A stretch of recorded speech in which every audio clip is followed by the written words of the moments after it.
Ladies and gentlemen, there's no fashion statements being made here today. You're seeing exactly right. I got a Kathmandu jacket on in the back room of my house because I haven't done my washing, and my jumpers are running short. I made a rookie error this morning. I went for a walk with a mate.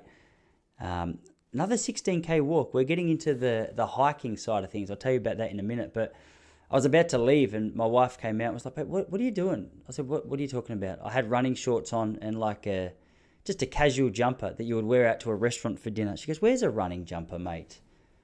So, well, if someone hasn't done the washing. She goes, "Well, no, mate, it's 2022. You do the washing."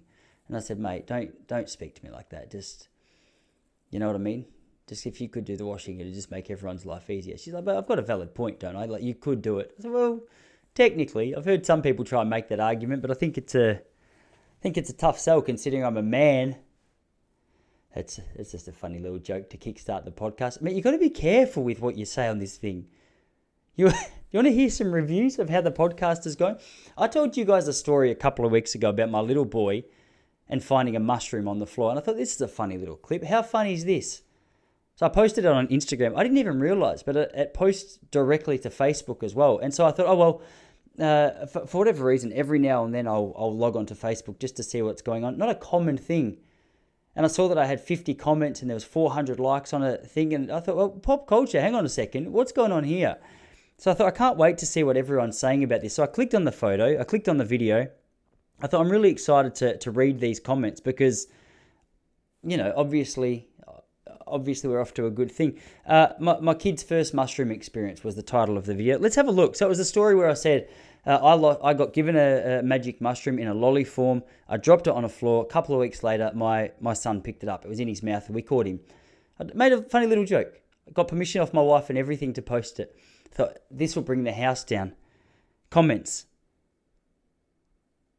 Delete this was the first one. That's 10 likes, which isn't overly complimentary. I mean, I put it up there thinking this will get a good response. The fact that 10 people have liked that makes me a little upset. Ian Lukasic, why do people make up stories like this? 7 likes. A little more gentle. I feel like he understands at least the fact that the story had some sugar poured on it. So we'll keep going. Parent of the year, fair little fun. This lady took a bit more of a serious approach. She said, "Let's hope his neurological pathways bounce back without any serious neurological repercussions." Oh, she did a little sweat and laugh face on it, so I'm thinking she's just having a little bit of fun. But George Collins came in swinging. Lol, posting this online about your kid taking your drugs because you're a shit parent. 9 likes. Yeah, I'm not happy. It's the likes that hurt more than the comment. Because if no one likes it, that person looks silly. They're sitting there by themselves, just embarrassed at the comment they've made. Maybe they come back later and delete it. But the fact that it's got 9 likes, that's enough moral support for a person to leave their comment there. Shane Ratings, I hope they make it that you have to have a license for your kid. Okay, fair enough. This one hurt a bit. Scott Valla, I like how direct he was. Dead set fuckwit. I'm not sure if he's referring to me or Charlie there. So we'll just assume he's talking about my kid because he wouldn't have been talking about me with my charm, charisma, and funny stories. Stephanie Jean, this isn't even funny. 8 likes. That's not even a clever comment. That's just an opinion. But I guess 8 people have the right to like it. Rachel Amber, if this is true, this is neglect and grounds for removal. Dad has a habit. It was my first time, not a habit. You have to do it at least twice, I think, for it to be considered a habit. You can't go to the gym once and say I'm addicted to it. I mean, this argument has flaws already. Rach, I appreciate your feedback, but if this is true, Dad has a habit. Dad doesn't have a habit. Dad was at the start of his habit. It wasn't a habit at that time. It was just a hobby. It was the first time. I was just having a little turn. I wanted to see what it was like. Now I'm addicted. Grounds for removal should be in the discussion. 12 likes. The fact that you think this is funny is disgraceful. That's the that was Johnny Barton. I appreciate that. What I like about that is most of the things I think are funny are disgraceful. In fact, most of the things I think are funny, I can't say on this podcast because that's how disgraceful they are. Though you're critiquing my joke, the fact is I feel like you know me better than anyone on this feed so far. Paul Duffy, what a flog. Just a classic old Aussie line. That was good. Benny McLeod, if this is true, you don't deserve to be a father. Well, it is true. Most of it's true, but the part at the end where I said my son said he was seeing unicorns wasn't true. He can't talk. He might have been seeing unicorns. There's a very good chance he was, because it was strong and his body size was too small to be consuming that volume. Benny McLeod. All right. Sierra Williams. I'm so sorry, but this is proper child neglect. Oh, this is what's stressing me out. The fact that no one had made this comment. I'm sorry, this is proper child neglect. How do you not see what you dropped? Ah, yeah. Also, how does it stay on the ground for a couple of weeks? Whole story is a clusterfuck. What the? Yeah. This guy just tagged his mate, Cam Dixon. This is you as a dad. Thanks, Lee, for tagging your mate. I felt like we just needed a little bit of a break in here. They don't get much better. I thought this was good, and we'll see based on how many likes it got, how good it was. I said, relax, everyone. I'm way more cautious with his doses now. And Kerry G just wrote back, Tice, read the room. Thought, fair comment. I'm surprised no one commented about the fact the floors hadn't been vacuumed. That was what was most concerning to me. How do you leave, if you hadn't heard the story... The story went that there was a mushroom lolly on the floor for a couple of weeks, which would be an incredible stress for me. If there was a mushroom lolly on my floor for a couple of weeks, my concern wouldn't be the safety of my son. It would be the fact that the floors hadn't been vacuumed. What was my wife doing would be my question. And so, ladies and gentlemen, if you're a visitor, I just wanted to say welcome to the party. I appreciate your comments. You're all very funny. That bloke who said that this isn't even funny, I appreciate your direct nature of your comment. I feel like we're good. Facebook comments are weird as well, because there's no grounds for context really, is there? Like no one... I'm seeing if I'm coming across blurry there. I feel like I'm coming across a little bit blurry. Don't you think? They're a little bit strange, because no one's saying, hey, Tyson, is this true?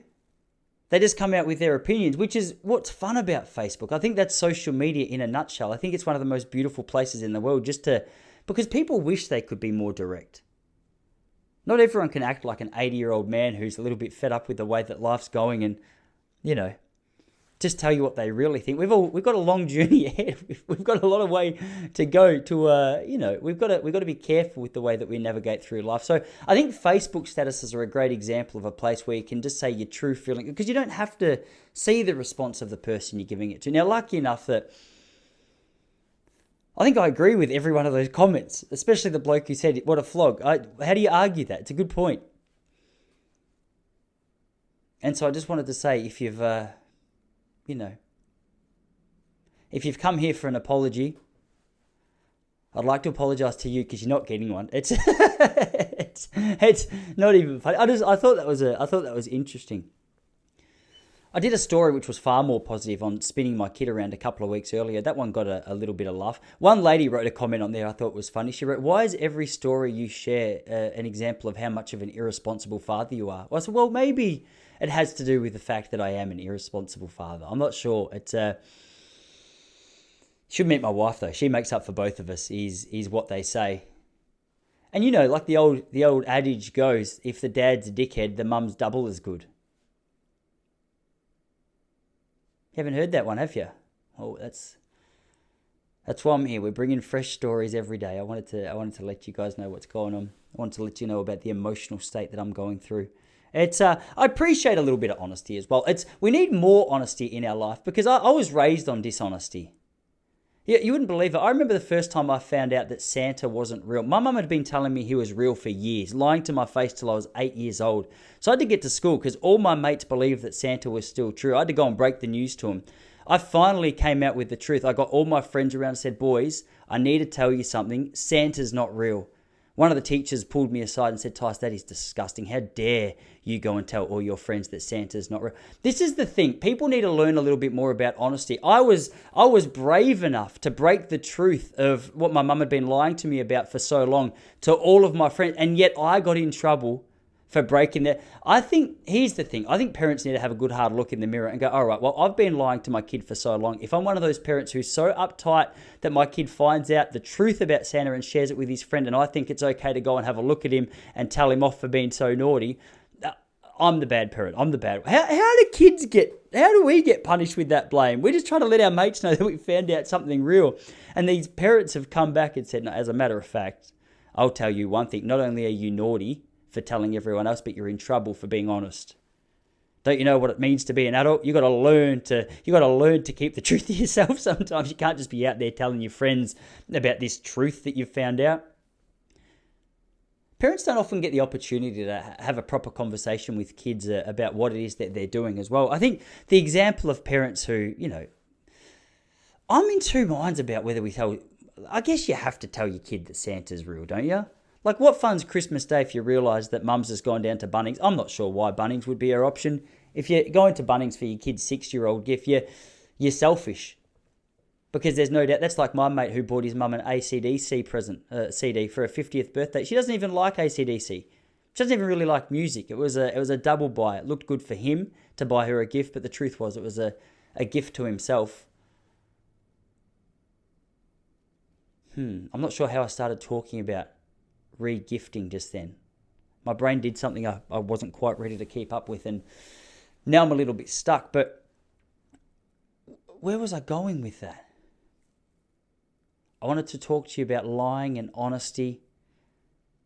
I think parents sometimes see things in too biased a perspective. Like, I remember once I was at basketball training when I was a kid. I was about 8 years old. It was a Tuesday, getting ready for our weekend game, it was our weekly training session. And we used to do that thing where a kid gets a ball and you wrestle it out of each other's arms. And the winner gets the ball and the loser, they cop shit from their friend for the next couple of hours for being a little pussy. But I remember we were on the basketball court and someone had a shot, someone grabbed the ball, I went to grab it. Other teams, we wrestled for it. I won.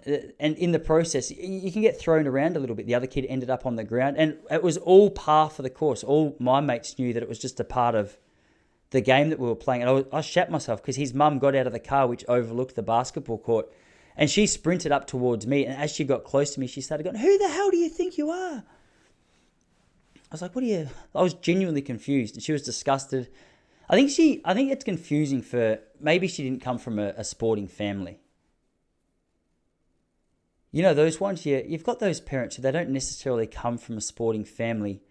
Their little chubby kid wants to get involved in a local sport, maybe to fit in with the kids from school a little better. But they don't understand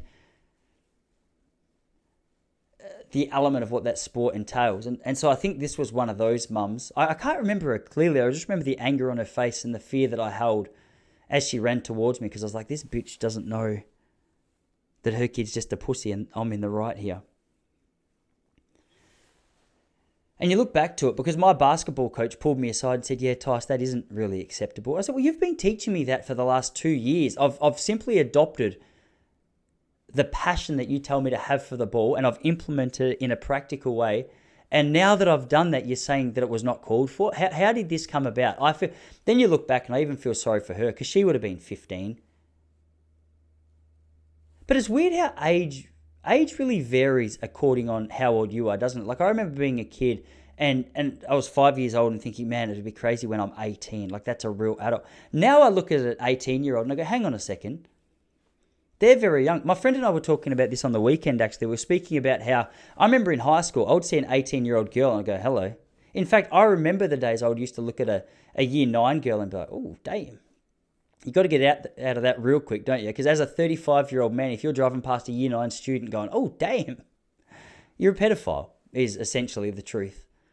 I don't know if that actually classes you as a pedophile, to be truthful. I think a pedophile is someone who acts on that thought. Because I feel as though I came across as though I was justifying that then. I don't want to sound like I'm justifying those kind of things. It started with me saying I no longer look at 18-year-olds as attractive because the age gap is too big. And I think that's a pretty clear sign that you're getting older. If you can look at someone that you once clearly remember looking at and thinking she's very attractive, and now you can say, well, I can't think that. And not only you can't think that, but you don't think that because you're too old. It's a sign of progression. All of a sudden you catch yourself looking at the mother of 3 kids who's in relatively good shape going, she's quite attractive. You go, well, what's just happened there? Because you say she's quite attractive, but the problem is when she sits down, her belly flops over her pant. How is this pretty? To those of you whose belly does flop over your pants a little bit, I don't mean to critique you personally. It's an observation. Actually, the point started with me saying it's quite attractive. Trying to see if this camera's I think this camera's a little blurry. Hopefully I've just brought myself into focus there. you're just listening to it, you've just heard about a little technical issue that I'm trying to solve. My camera here looks a little more blurry than I would like it to, which is a good thing because no one wants to. I haven't done my hair and I'm wearing a Kathmandu jacket. This is the Aussie winters. Age is funny like that, isn't it? It's a weird thing. On the walk this morning, so I'm here in Point Lonsdale. My mate met me at 6:15, first light, and we went outside. I had a Kathmandu jacket on. 2015, I went to Nepal. I got myself absolutely loaded on Kathmandu gear, and one of the jackets was a waterproof jacket that I took to Kathmandu, and it was just a wind blocker, but it's very thick, so it's good if you're below zero, but it's my only waterproof jacket. So on a morning like this morning where it was raining a little bit, my only option was, all right, either I wear this cotton jacket, which should be worn to a restaurant, just by itself, let it get wet, or I put the jacket, which is designed for 4,000 meters altitude, and it's going to be far too hot for this particular scenario. And I went with that. I just went with the jacket on top. And towards the end of the walk, we ran the first 5Ks, and then we stopped for a coffee because, after 5Ks of running, you feel as though you deserve it. We went down here to a little cafe called Grow. They make, as much as I love Pasquini's, the local cafe, Grow's a better option if you're a wanker with coffee and you like something a little bit fancy. So we went into Grow there. I got my oat milk flat white, which has wanker written all over it. My mate got his almond milk latte. So we look like a gay couple, which is fine. But towards the end of it, we were speaking about how interesting it is as you get older. Have you noticed that everyone, as they get older, they just get a little bit grumpier? What is that? Because it's not even, I just thought it was an old man thing. Because everyone in Point Lonsdale, the average age down here is, I would genuinely guess, it's coming down because there's a lot of us youngsters coming up. I say I'm a youngster, but we'll get to that in a minute. There's a lot of us younger people coming down in context of who it is we're referring ourselves to or comparing ourselves to. But the average age is, say, 60 maybe. But there's a lot of people way older than that. They're the kind of people that when you walk along a beach path, I'll walk past them and I'll say, morning, and they'll just go. When you get to just a head nod, I think either you've had a rough morning, granted that could be the case, or something in your life, you've hit a speed bump and I think you need a little bit of Tony Robbins. Something needs to change when you just get to a head nod. Like if you can't even give people a smile. I think the last 2 years have been tough on all of us as well. So maybe these guys maybe they're just a little bit nervous to be back out in public. Older people, they got into it a little bit later than us.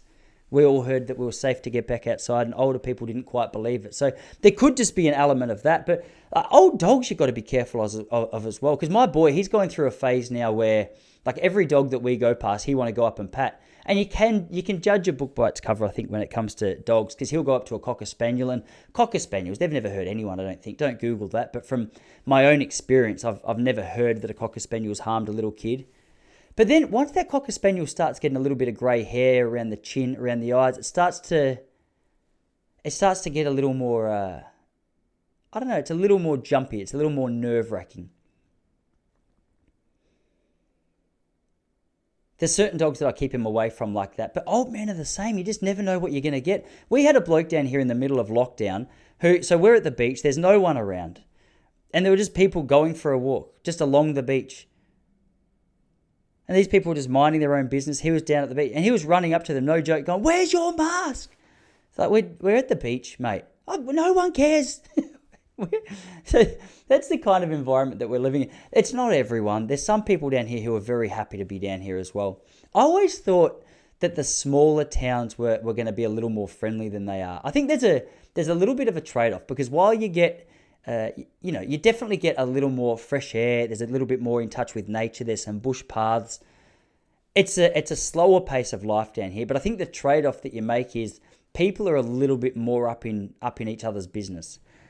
They take it upon themselves to share their opinions on what they think you should be doing in regards to face masks, even if there's just one or two of you down at the beach and no one else around. Because I think facts and logic don't really matter as much as, the emotions of a situation like that. So you see a little bit of that down here. You see a little bit of that. The other day I was out with my little man Charlie boy and we were just going for a walk and a bike, there was no one else around. There was so much room on the path and there was a bike ride. Do I sound like an angry man actually now I'm saying this? Because I feel as though in my observation of cynicism, I'm actually bringing a little bit of it to the table, which is you got to watch it as you get older. I do notice it, but I don't know what it is. Maybe it's a couple of goals that you set for yourself have fallen short a little bit, and as a result, your youthful optimism might evaporate a little bit if you're not careful. But the reverse is true. There's plenty of 70-year-olds out there who are, incredibly happy people, and there's something far more attractive about a happy not sexually, but I just mean as a person to speak to. There's something far more attractive about a happy 70-year-old than there is just a happy 30-year-old, because I think we know that the odds of being happy at that age get a little bit more difficult. But we were down at this bike path the other day and no one around, my little boy and I just walking along, and a bloke came up behind us yelling, "Bike! Path! Bike!" I looked around and there was 10 metres to our right that he could have gone. He's ringing his bell. He wasn't happy unless we were completely off the path. And I thought, well, that's not a logical thing. That's obviously, he's had an argument with his wife or he's aged very badly. Maybe a combination of both. Same thing was true a couple of weeks ago. We had a running group go past, 3 ladies, and I was on the bike path. I'm a runner, so I know the etiquette of running pretty well. And you don't have to be that fussy. You don't have to be that uptight. You can just go. In fact, my runs are constantly just running around people. Mainly because I'm that bloody quick. I mean, people just constantly getting in the way. Do you know what I mean? I'm not even joking, mate. Have you seen me run? Such a weird thing to brag about, isn't it, being a fast runner? It's not a sexy thing. That's why I never had a girlfriend in high school. That's what I say anyway. People say, "Do you have a girlfriend in high school?" I go, "Nah, mate, I was a distance runner." They go, "Well, those two aren't mutually exclusive." I go, "Well, till you take your shirt off. Huh? The last thing a girl wants to feel is herself getting poked in the side of the head by one of your ribs. See how sexy you are when that happens." But I had a lady there yelling out, runners on the path, coming past. Just go on the grass, dickhead." Running's a funny thing as well because there's so many people out there. You'll see those hobby joggers and all of a sudden I'll just be out for an easy run and someone's obviously decided they're going to go for a hard run. They're going to use me as the target. I'm like the rabbit for them being a greyhound, if you know what I mean, if you understand that example. So I'll be running along and all of a sudden I'll hear these people breathing heavily. I'm on an easy run and these guys have set themselves some finish line 200 meters ahead that I don't even realize I'm racing them towards. I'll be running along the path and all of a sudden they start sprinting. They dip at the line. I go, "What are you dipping for? Where are we racing to?" I'll jog up past them, still not sweating. They'll go, "Hey, good effort, mate. Next time you'll get me." If I was racing you, I would have been here way before you. They're like, "I've heard that.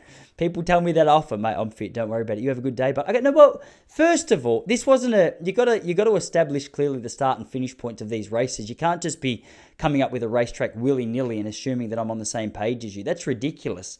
That's why marathons all have a universal start and finish line, for the New York Marathon at least. What I meant by that is the Melbourne Marathon doesn't have the same start and finish line as New York, but each year it has a start and finish line which is agreed upon by the race organisers and all the athletes. So you know if you've fairly won or lost. Can't be coming past me on my easy run and dipping to a finish line when I'm 15 minutes into a 45-minute easy run and think you're the champ. Mate, I saw your man tits as you came past. You're not even a good runner. I love watching new runners get involved in the sport as well because it's like any hobby. When you start enjoying something, you want to get more involved in it. And I think running's one of those sports that people overcomplicate a lot. They like to have all the... Whenever I see someone with a drink bottle belt, I just assume that they're new to the sport. Especially when they have a drink bottle belt and I say, how far are you running? They're like, "Oh, I'm going to try and go 6Ks. I go, "Well, you don't need a drink bottle belt. Nothing's going to happen. There's drink taps along the way. Why did you need that?" They're like, "I just got caught up in the excitement of the new sport that I'm in." At least they can admit it. Because there's certain sports like that. I think running is one. You've got your Garmin, which is a sports watch which measures the distance. You can get fancy shoes. There's so many different kinds of shorts and shirts that you can get. Different hats, different singlets, different drink bottles. And then there's different races just to get you excited. I'm not much of a gadgets man, though. Gadgets have never really done too much for me. I never get really... I like the simple side of things. The most exciting thing or the most gadgety kind of thing I've ever taken part in was by force, and that's day trading, where you need certain software to be able to do it. They're not even gadgets as much as they are. They're just software. Like, you can't put it on your wrist. I'm sure there's some forms of it that you can put on your wrist, but the ones that I use, I don't need them on my wrist. They're quite good. They're quite good just on the screens. But yeah, some people are just gadget freaks. I think it goes hand in hand. Those type A personalities are real gadget freaks, I think. They're the kind of people, it's like, yeah, anyone with an Aura ring is a gadget freak. Anyone with an Aura ring, they're overcomplicating it. You don't need to know what your heart rate was when you were sleeping last night. I know it's helpful and I know it's fun to look at the numbers, but it really, just have a rest. You'd rest far more deeply if you weren't stressed about, what your heart rate was or your sleep quality was. I remember one day my friend from running, my old running coach, woke up at my place. He came in and said, mate, I just got a PB for sleep. I go, well, what does that even mean? He goes, I'm not 100% sure, but my watch just told me it was a PB, so I just wanted to let you know. It's always, you can't complain about a PB, but when you start to measure PBs in sleep, it just makes going to bed too stressful. I told you guys last week, the most stressful thing that you can do going to bed is have anticipation that something else has to be achieved. My mum used to always come in to me and say, Tice, if you're not in bed in 10 minutes, she used to, I bloody stuffed up the setup, didn't I? She used to come in and say, Tice, if you're not asleep in 10 minutes, there's going to be trouble. Which is the worst way to try and get someone to relax. It's like my boy going to bed. I go, mate, if you're not asleep in a couple of minutes, I'll give you a bag of jelly beans. He's like, oh, okay, I'm not going to do sleep just then. I'm just going to relax right here till those jelly beans come back. I guess, unless he's a health freak and you don't really know that stuff when you're two, though. It's funny, my mum was saying the other day, because we had my boy's 2-year-old birthday party, or second birthday party, they call them now. And she bought him a big tub of ice cream to share at the party. There must have been 20 kids. And she goes, mate, this was a treat for you and the kids at school when it was one of your birthdays. So hey, we'll do the same for a little bit of a reminisce on the old times. And apparently she was there so excited to dish up the ice creams and the ice cream cones. And then it came time for ice cream. And so many parents were like, oh, actually, just a little bit. Just a little bit for my boy. Just a little bit for my girl. Apparently there's a far more health conscious parent congregation than what there were in the early 90s, which is probably a good thing. I'm pretty sure my mum smoked for the whole pregnancy, which don't look into too far, because there'd be plenty of criticisms around my personality and just my temperament as a bloke, which you could probably boil down to, me being born to a mother who smoked Peter Jackson 25s right up until my birthday. I don't know if that's entirely true. Sorry, Mum, if I've just made that up and made you look bad. But I remember Australia hasn't always been like a really soft space. I remember when I was about 5, we used to live around the corner from a milk bar, and my mum would give me money and say, hey, can you go buy me a packet of Peter Jackson 30s? And I would get around there and be like, hey, Peter. I wouldn't say, hey, Peter. That was the name of the cigarettes. I would get around the corner and go, hey, Sandra, just grab a packet of Peter Jackson 30s. And she never asked any questions. She was just like, oh, you're a kid of the 90s. Your mum's probably a heavy smoker. This isn't going to be for you and your friends at school. Here's a packet of cigarettes for you, mate. Go home, give them to your mum. Don't smoke any on the way. Am I right? Thanks, Sandra. It's funny as well, that was around the same time they sold those chocolate cigarettes or those lolly cigarettes called fags. They got rid of that real quick, didn't they? We've gotten rid of fags once the negative connotations of what that meant to homosexuals got thrown around with it. Well, we can't be associating such a pleasurable taste with such a negative name. Sorry about the pun. You know what I mean? You can't be using the F word and talking about the pleasurable taste of things in your mouth. Because we all know it would be bitter. Yeah, that's disgusting. I don't know for a fact. I can just imagine. I was drunk that one night. I can't remember the taste. No. The terrible humour. See, this is the thing that you can't put in a clip and post on Facebook. Because people are... I can already hear the comments. This guy's a homophobe. No, I'm not. I just don't like the taste. Do you know what I mean? It's like I've got nothing against eggplant. I just don't want it in my mouth. It's very good for you.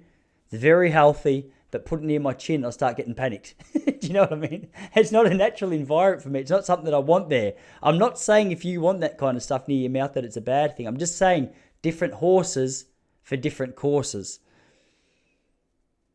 Yeah. I'm going to be cancelled in no time, I think. There's certain things that you just can't say in 2022, and I've bloody said all of them. But, I've thrown myself off.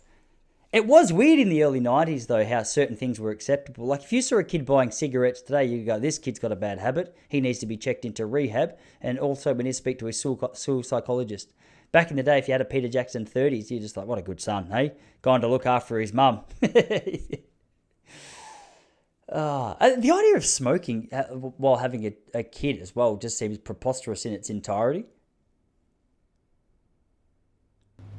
I don't know how many. I've never seen parents. Like, I think any parent who's doing that these days is doing it in private. No one's doing that publicly anymore, are they? No one's, got a cigarette in their mouth while they're 9 months pregnant. It's just not a good look. But if that's what you're into, you do you, as they say. You do you. You do you. That's advice that's thrown around far too casually, isn't it? I think that's how OnlyFans came about. I'm pretty sure. You do you. Really, Mum? Wow, this is me. Holy shit. Stephanie, look at those puppies. How much did you get paid? Should I start one? There would be a market for that as well. There'd be plenty of people who are interested in older women, but I'm not entirely sure. You do you's not great advice, is it? Especially when you hear that was the advice that inspired Hitler as a kid. His mum said to him, you do you. And he goes, oh, really? I've got some pretty bad desires. Oh, don't worry about it. People will understand. Huh? Your truth is I don't know. What am I even talking about? Hitler wasn't, just for context, in case his family comes back to sue me. That's not financial advice. There's no guarantee that Hitler was actually giving that advice as a kid. He just had a couple of bad thoughts, and as a result, Anyway.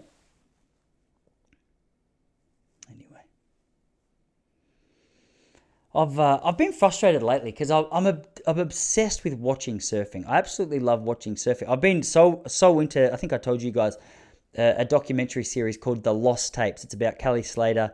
I think it's about his journey into Pipeline, but it's a bit more of a documentary about his life and what he gets up to in and around the summer surf calendar. And man, I love it. I love watching where he goes. I love looking at the waves, at the beaches, just at the culture. It looks amazing. And then I go to the beach. I go, I don't want to do it. But there's a part of me deep down that wants to get into it. There's a part of me that's like, nah, just watch it, Tice. It's more fun. It's like me with skateboarding. Like, I really appreciate a good skater, but then you give me a skateboard and say go down to the skate, but I don't want to do it anymore because I understand the significance of concussion and CTE. It's just it's not glamorous to me. There's certain things like that. Like, there's plenty of elements of people's lives where I think they just enjoy watching it more than they like doing it. I mean, you could see the low-hanging fruit. There's plenty of correlations. You could say that I think the culture of porn's pretty clear in our world. I'm not sure. I think men just in general, they like sex. So I was going to say they enjoy watching that and not doing it, but I think they enjoy both, to be honest. Just not with their elderly wives, am I right? No, that's cancelled again. Comments on Facebook, what a dickhead. Who is this guy? You can't say that about your wife. Oh, man. It's funny, like, as you get older, there's certain things. I was at a vintage store yesterday, and there was a couple of things that led to this. So my wife asked me to go down to Queenscliff to the IGA, get her a can of cannellini beans. Not because I'm the bitch, but just because, I was sort of contributing nothing to dinner. And she had asked me to get 2 cans earlier in the day, and I came home with 1. Because simple instructions are too complex for old Tyson Popplestone at times, because I've got a lot of important stuff going through my mind. And if you start chucking bloody cannellini beans at me, there's a good chance I'm not going to remember. So I got down there, and on the way I was listening to that. Gold 104.3 is the radio station down here. They call it Golden Oldies, and it's a radio station that forever, the songs that have been on there, I'm like, I don't really know these songs. And then just yesterday I was like, they must be playing a couple of new songs. And I realised, no, this is from 1994, and it brings back positive childhood memories, and it now fits into that 28-year-old category, which probably qualifies it to be on the Golden Oldies. And I thought, hang on a second. There's been a theme in my week this week where I've realised that not only are 18-year-olds not attractive, but the songs I used to like as a kid are now on Golden Oldies. And then I went into a vintage store. It sounds like a made-up story. This is 100% the sequence of events. IGA's one side of the road. Other side of the road, there's a vintage store here in Queenscliff. We went in there, and they had a whole closet. Not closet, it's like a glass cabinet. A cabinet of collectibles, and they had those little trolls from 90s, and they were sort of old collectibles. And I said to the lady, I was like, these aren't that old. And she's like, oh, they're from the early 90s. I thought, holy shit, all right, this is clearly a theme. And I remember they were, because I collected them as a kid. I used to love them. Those and basketball cards. Man, I'm actually still so sad about this. I had the ultimate collection of basketball cards when I was about 5 years old. I think maybe they got given to me. And then I remember I had them stored in like a shoebox under my bed for ages. And then for whatever reason, I just chucked them out. But they're one of those things. It's one of those sentimental things that when I see them, and I was reminded of this yesterday because they also sold basketball cards and football cards at the back of the room. The old select cards if you're an Aussie bloke raised in the 90s. And I thought, they were going for $1 a card. I mean, it's not huge money. I would have had 500 cards. That's the thing with cards, though. You can't sell them. You've just got to keep holding on to it and hope that in the year 2050 they're worth $1 million. It's a risky investment. And they're pretty expensive as well. I think they're costing you $5 a packet. So $5 for 5 cards. I mean, that's 100 packets. You're paying $500 anyway for cards, aren't you? So really, you're just hoping to get your money back is what I've just realised here, live on air, live on the Pop Culture Podcast. It was good. They had Bart Simpson replicas, and they're good, those vintage stores, I reckon. It's just, they're clearly started by someone who, I'm pretty sure, like my father-in-law's just got too much stuff. They're too emotionally connected to it, and as a result, they can't chuck it out. So they go, well, if I have to get rid of this, well, at least what I'll do, I'll sell it. I'll at least get a little bit of money for it. That's the vibe it's got to it anyway, because it's quite eclectic. They've got very random things, overpriced things, I'm going to be honest. I saw a Bart Simpson toy on a skateboard. I'm pretty sure I still have one at home at my mum's house in the don't throw this out, because it reminds me of childhood for Ticey Boy. For my mum, that is. And that was gone for $25. I think I bought it for $2 in one of those. You know those little things where you put $2 in, you twist it and a toy comes out? Wouldn't be a bad investment. My dad said to me the other day, what you got to do every time you're given a toy for Charlie in a packet, just keep it in the packet for 30 years because then it'll go for a few $100. I go, well, again, if we're speaking about numbers, if we're speaking about how much the weight, how much that 30-year weight is worth, like if this toy car goes from 300 to 250, is it really worth it? I mean, it's just taking up space. How much did it cost to store with all your other stuff you didn't need? It's interesting watching. I like those kind of places because people get sentimental in the old vintage stores where they go around, oh, Mum, this reminded me of when I was 12. It's like a song comes on the radio and does that. It's interesting watching the energy of people in certain places like that. Energy of people in bookshops is my least favourite energy. I'm not sure. Especially small bookshops where everyone can sort of hear what other people are saying. Because I always feel like people are trying to make political comments in bookshops. Like they go to their section, or they go to the section they don't like. They're like, this book's, do you know what I mean? Like it's just a wanker kind of a place. If you go into a bookshop, as good as the books might be, there'll always be someone there just turning a book back to front because they don't want you to see what's on the cover. Maybe I'm overthinking it. There's a good chance I'm overthinking it. I'm not 100% sure. Yeah, but it is a weird... Where else is there a weird vibe? Oh, elevators. Elevators are very weird vibes, especially when you're in there with strangers, even with friends. There's something about being put in a confined space with the doors closed that makes you feel like you have to talk.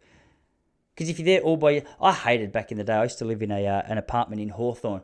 We lived on the 6th floor, and the amount of time, like, what do you talk about for 6 floors? There's nothing, because it's only a 15-second journey by the time you get in, press the button. You get in, hey, how you going? How long you been here? It's purely one of those, you pass each other, down the street and you try and be friendly. Maybe it's not that old people aren't friendly. Maybe it's just the fact that they're sick of small talk.